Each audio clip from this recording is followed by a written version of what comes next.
Good evening. I'm Stacey Amos for News Channel 8, and these are the top stories that we have for you tonight. Another motorcycle accident claims a life in our territory. A major fugitive is captured on St. Croix. A dynamic local educator passes away. And it's all-star baseball in your Sports 411. Those stories and more are up next for you on News Channel 8.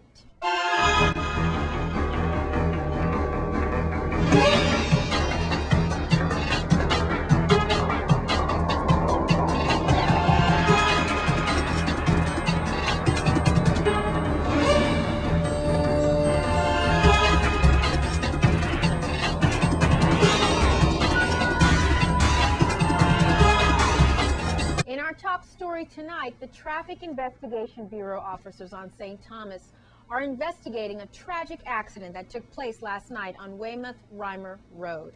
Here's VIPD spokesperson Melody Rames with more. Traffic Investigation Bureau officers on St. Thomas are investigating a traffic fatality that occurred on Weymouth-Reimer Highway on June 19th at about 4:45 p.m. Richardson Seaman, age 40, died after his motorcycle collided with a vehicle.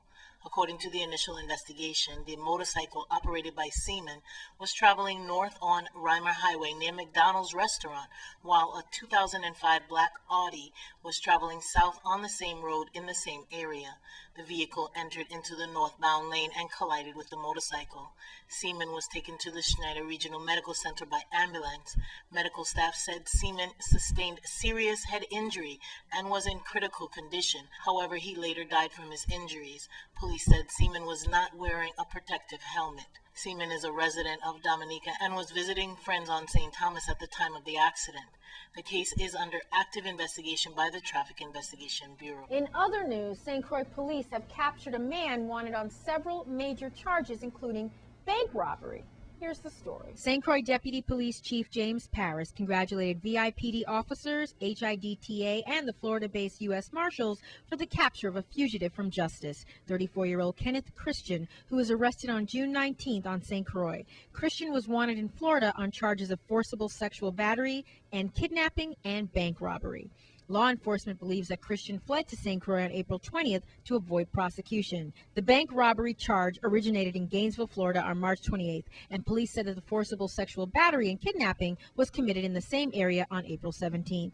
Following an extensive manhunt for Christian on St. Croix, members of the U.S. Marshals Service Florida Regional Fugitive Task Force, supported by the HIDTA Task Force and VIPD officers, apprehended Christian at about 4:45 at a residence in Estate Grove Place. And on a positive note, the Virgin Islands Supreme Court received an outstanding 5-year performance review from the Judicial Court of the Third Circuit of Appeals, moving closer to being treated like stateside courts. Both Delegate to Congress Donna Christensen and Governor John DeYoung shared their remarks on this announcement. My father, the late Judge Almeric Christian, is smiling down on all of this and all of us with pride today, as the Third Circuit and our entire community recognize and applaud the outstanding job you, Chief Justice Hodge, the Associate Justices, and your staff have done in standing up the first ever non-federal appellate court in the U.S. Virgin Islands history. And so it is my pleasure to be here with you today through the wonders of technology, to acknowledge and celebrate this milestone, heralding the extraordinary 5-year performance of the Supreme Court of the Virgin Islands, and celebrating the report of the Judicial Council of the United States Court of Appeals for the Third Circuit on the Virgin Islands Supreme Court, which states that our Supreme Court, quote, has developed sufficient institutional traditions to justify direct review by the Supreme Court of the United States of its final decision. We have come an extremely long way since 1921 with our police courts in Christiansted and Frederiksted and Charlotte Amalie, where what they took care of was nothing more than petty larceny and little crimes, to where today we now stand ready to be able to have a court that is on par with the Supreme Courts of the United States. And on June 19th, to be able to be part of a ceremony where Chief Justice McKee, along with Judge Smith, has now given over to the Chief Justice Hodge the presentation of a 5-year report that is an affirmation both of a process that started many years ago and will be culminated with the delegate submission of the report to the U.S. Congress, is clearly an indication of the intellectual talent that we have in the Virgin Islands, both with our justices, both with our lawyers, and with the staff that has taken us to this point. Because today is not just an affirmation of the opinions that they've written. It's not just an affirmation of the amount of legal opinions that have not been returned, have not been overridden, or the swearing in that they've done of lawyers within our community, or their ethics that they've been able to uphold. But more is also an example of young Virgin Islanders that has come together and created something from nothing. And I think if there's one thing that we should take from this as we look back 5 years in 2017, is that this was created by the intellectual talent of so many in our community that put aside their differences but understood the investment that was needed. In other news, Governor John DeYoung recently announced plans to handle the budget problems occurring within the GERS. One of the biggest challenges we have, and something we have to address immediately, has to do with the estimated $1.4 billion unfunded liability of the GERS, and the fact that it has a monthly shortfall with respect to payments out and the receipts that they're getting on a general basis. Right now, our system is as low as 50% funded, and most systems are to be considered meeting acceptable ratios, particularly with respect to rating agencies, are supposed to be in the area of 70 to 80%, and we're well below, and 60% is considered weak. So the challenge we have, and GERS has brought this to our attention. We have spoken about it. In fact, I increased the amount of the employer contribution from 14% to 17.5% as an indication of trying to address that shortfall, that cash shortfall. Even that's inadequate, so we've got to go a step further. And the recent occurrences with respect to the changes in government employment has now resulted in a scenario where we have almost as many retirees as we do active government employees. So we've got into a situation where the outflow is clearly much more than the inflow in terms of resources into GERS, and we don't see that changing in the short term or for the medium term. But we've got to come up with a strategy, and one of the strategies is that I've appointed a task force not to study it, because we know what the situation is. We're fully aware, based on the actuarial studies, based on discussions with the trustees, what we've got to address, what the problems are. This is to be able to put the plan together as to what we need to have done, and it includes members of the executive branch. I've asked for the legislature to be involved, labor representatives to the Central Labor Council, and also members from the business community, because ultimately private sector resources in terms of revenues ultimately pays for this. So I want everyone to be aware of the challenges and the path that we need to take going forward. I've also created an advisory committee, and that advisory committee will work with the task force, and that's to get a broader reach within to the community. Now, the VI National Guard is hosting an upcoming fun day with WWE wrestler Kofi Kingston. News Channel 8's Wes Small has more on the story. Here we are at the National Guard digs here at Scion Farm near the shopping center with Sergeant Lionel, and he's going to talk about VI National Guard Fun Day at Vialco tomorrow from 9 o'clock till 1. My man Kofi Kingston. We're going to see who has the real muscles tomorrow. I got to go out there and check him out, and he's going to be doing some autographs, Sergeant, and you're going to have some other events as well. Tell us all about it. Yes, tomorrow at from 9 to 1, the VI National Guard is going to have our Summer Fun Day kickoff featuring WWE superstar Kofi Kingston. We're also going to have some other events there. We're going to have our 82-foot inflatable obstacle course for the kids to use. We're going to have our mobile rock climbing wall and our inflatable boot and shoot. Kofi Kingston is going to come there. He's going to do some autograph signing and photography and give a little motivational speech to all the participants that's going to be there. All right, now this is an annual event that y'all do like every summer? This program is actually a new partnership between the National Guard and the WWE. And, you know, this is the first time that we're going to be using it, and we plan to make it an annual thing. So he's on tour. Is he going around to a lot of National Guard headquarters? So he's actually part of a team called WWE Big Guns, and they actually go around to all the states, and they also go overseas to Afghanistan and Iraq, and they put on shows. So he is on tour. It's a team, there's more members involved, and we're glad that we got Kofi because we feel that, you know, he can most likely relate to our community and the individuals here in the VI. The event is free, and there's going to be food and fun there, so we hope that all family and friends come out and just enjoy the day and come out and meet Kofi. He's a very enthusiastic person, and we hope to see you all there. Sergeant Lionel, WWE superstar Kofi Kingston versus West to Best. Back to you, Stacy. I'm Wes Small for News Channel 8. And the territory is recognizing the passing of Mr. Guy H. Benjamin, an educator, author, and icon of the St. John and Virgin Islands community. A lifelong educator, Mr. Benjamin used every opportunity to share the knowledge and experiences gained during his lifetime. The first St. Johnian to graduate from the Charlotte Amalie High School on St. Thomas, he was a staunch advocate for St. John residents to have the same levels of access to higher education and opportunities as their fellow Virgin Islanders. All of us here at News Channel 8 mourn the passing of this great individual with the rest of the territory. And coming up on a lighter note, Puerto Rico's police department is in hot water, and learn what Aruba wants to be the first to do. That's next in your Caribbean Report. This is News Channel 8. This is News Channel 8. Now here's your news from around the Caribbean region.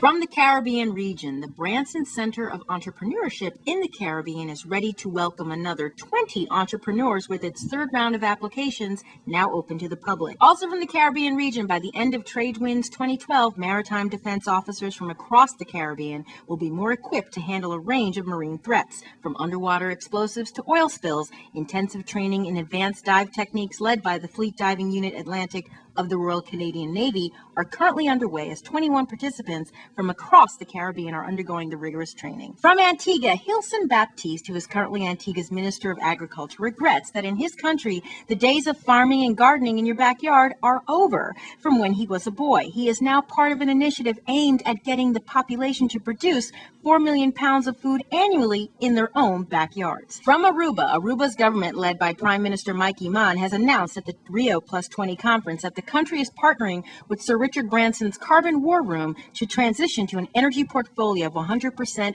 renewables. CWR could transform Aruba into the first country entirely free of fossil fuels. From Dominica, according to Prime Minister Roosevelt Skerrit, the government of Dominica will inject $8 million in funding into regional carrier Liat, half of which is expected to be delivered this week. And in health news from Dominica, the Planned Parenthood Association, along with its partners on Tuesday, formally launched its brand of cool flavored condoms to help combat the spread of HIV. From Guyana, HPS and Secretary to the Cabinet, Dr. Roger Luncheon, has announced that as part of its environmental protection program, Guyana will be moving to disincentivize the use of non-biodegradable products as part of its Pick It Up Guyana campaign. From Jamaica, the University of the West Indies are currently hosting the launch of the Caribbean Growth Forum, a new regional platform for dialogue to foster higher levels of economic growth with opportunities for all in the region. More than 150 participants have joined the conference. From Puerto Rico, the ACLU has released a scathing report calling on the U.S. Justice Department to take control of the Puerto Rican police force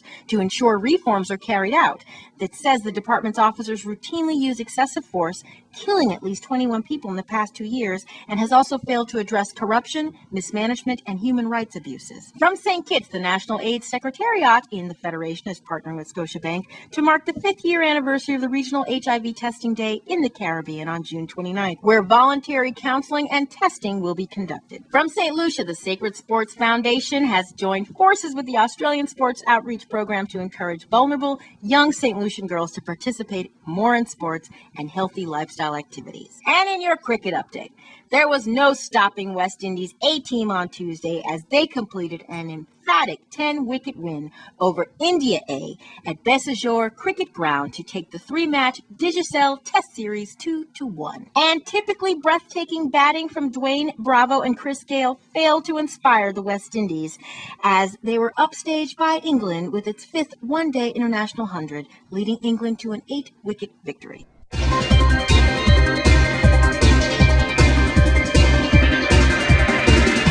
Now, Stanley and the 10 Sleepless Nights are hosting a special event this weekend. News Channel 8's Wes Small has the details. Stacy, We've got Doc Peterson's Beach Bash coming up here 1 o'clock on Sunday here with Miss Bryson, Miss Corliss John from Caribbean Dance, and Edgy. And we're going to have Stanley and the 10 Sleepless Nights here Sunday at 1 o'clock. A lot of music, a lot of food, a lot of dancing, and a lot of fun. Definitely, Wes. Yeah. We want you to come on out and support the Beach Bash that we're having on Sunday here at Doc Peterson's home. It's a fundraiser for Stanley and the 10 Sleepless Nights and a collaboration of several groups trying to make a trip to Denmark. Here we have Miss Corliss Solomon John, and she's with Caribbean Dance, as you know. And then we have Edgy, who's the voice, the master voice of 10 Sleepless Nights. Yep. So, you know, we want everyone to come on out and support. It's $25 for the tickets and $30 at the door to come on in. We have food galore. It makes sense to say we have this, and that. You know how 10 Sleepless Nights to eat, so you know you're going to have good food here, and we're asking the community to come on out and support. All right, I know that'll be a lot of fun. Corliss, tell us all about that and your part with Caribbean Dance. I guess y'all will be out here performing and so No, forth. this is not really about Caribbean Dance. It's just about me coming out to help support the 10 Sleepless Nights, and being that I'm a part of Caribbean Dance, I'm going to see how much of my culture I could exchange with the community, and see how we can just keep the culture alive, you know, by hooking up with I should say the culture bearers, one of the culture bearers, which is the 10 Sleepless Nights, because they've been there to support us, and in return, if we all support each other, I think it keeps the culture going. That's what it really is about. All right. And last but not least, my man Edgy, looking young as ever. Yeah. What does this mean for you guys? Well, it means a lot, you know, that we could keep this tradition alive, and hope that we could keep it alive for many more years, even when we're gone.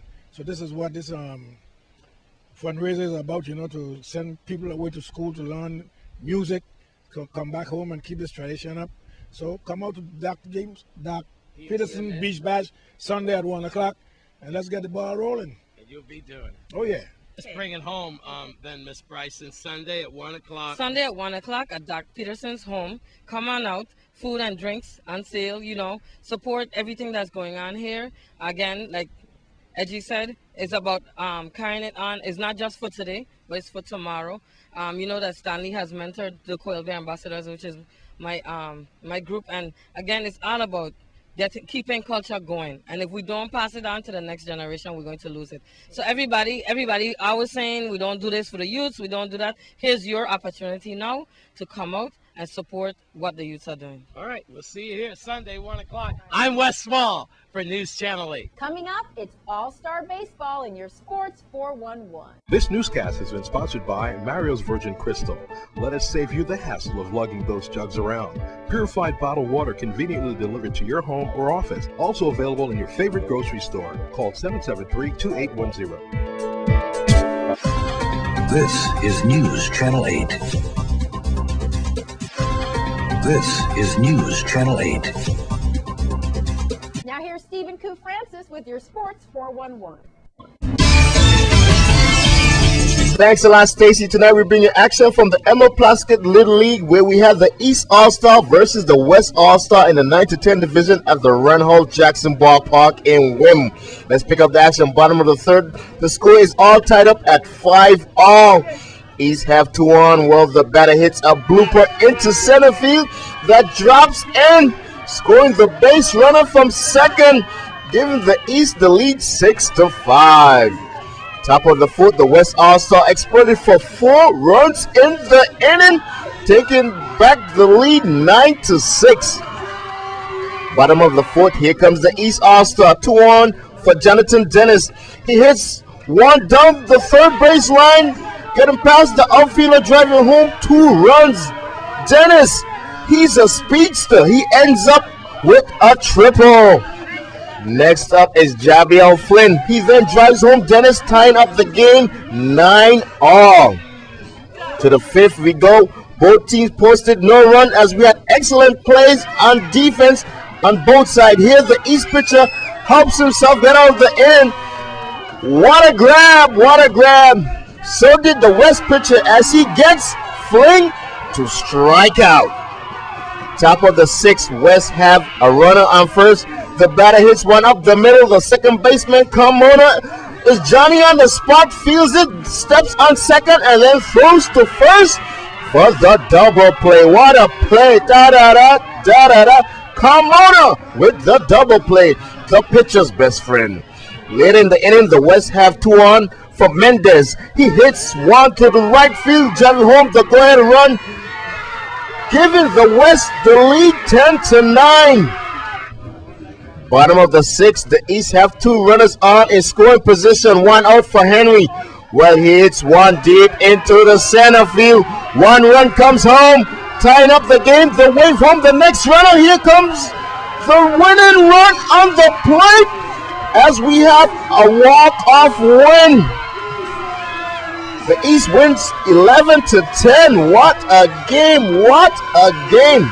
Well, folks, the action continues tonight at the DC Connegator Ballpark with the final and decisive game starting at 6 p.m. tonight. So you still have time to go on out and check it out.